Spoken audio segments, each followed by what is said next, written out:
ॐ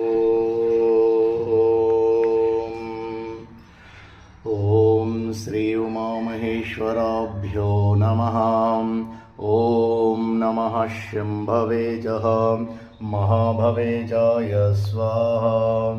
ॐ नमः शङ्कराय च मयस्कराय च स्वाहा। ॐ नमः शिवाय च शिवतराय च स्वाहा।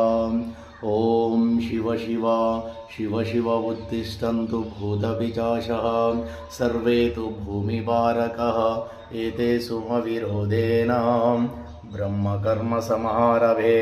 ॐ भूः भुवः ॐ स्वः ॐ महः ॐ जनः ॐ तपः ॐ सत्यम् ॐ तत्सवितुर्वरेण्यं भर्गो देवस्य धीमहि धियो यो नः प्रचोदयात्।